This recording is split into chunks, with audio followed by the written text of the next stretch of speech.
So yun mga ka-e-bike, dito tayo ngayon sa may... Anong lugar na ito, sir? Pasay. So yun, Pasay. Ang issue ng e-bike ni sir is pag tinothrottle daw nila is lumalagapak sa bandang hulihan. Dito sa may bandang differential. Nang chinek ko siya is... Sige nga sir, patulong nga po ako, paangat lang. Kaya sir, angat lang. Ayan o. Sila yung pinaka-bearing.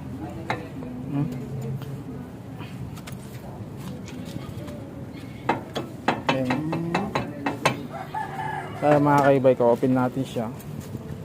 So yan.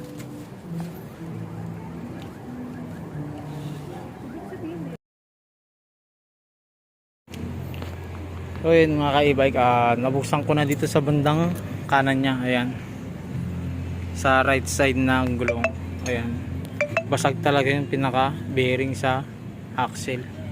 Tapos medyo may tama na rito sa may pinaka gear ng axle niya. Ayan, put-put na siya. Kaya ang gagawin ko is babaklasin ko pati yung sa may bandang left side. Check natin. Bababa natin yung buong makina para malaman kung okay pa.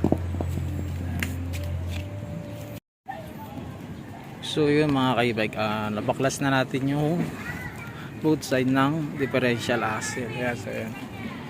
Ito. Sa bandang right side is ito. Pudpud na siya. Yan o. Makikita nyo wala nang pinaka-gearing niya rito. Pudpud na bungi-bungi. So sa may left, ay ano, left. So yan, okay naman siya. Yan nga pala yung bearing durog. So yan mga ka-e-bike. Antay lang natin si sir bumili ng dalawang bearing para palitan natin pa isalpak. Testingin natin kung ayos siya, kung hindi tinamaan yung pinaka head mismo, yung sa may pinaka gear, sa pinaka gearbox. So yan, update ko na lang kayo mamaya.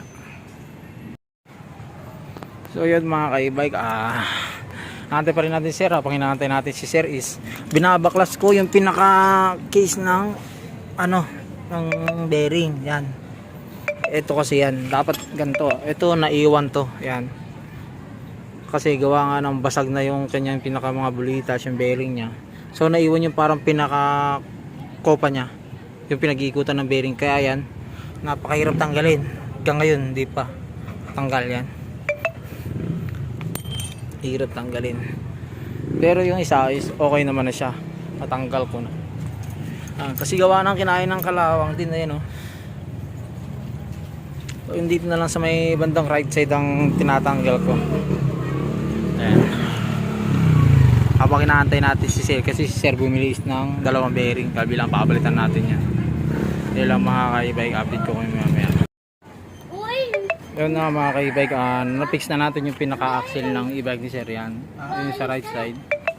Kasi ito sa left side, okay na. Fix na. Lalagyan na lang natin yung gulong para matesting. Sige nga sir, throttle nyo nga po. Yan, try muna natin. Okay naman. Maganda na may huni ng pinaka-differential. Sige sir, malalaman natin siya mamaya pagka nilagay na natin yung gulong pagka sinakyan na. So yan.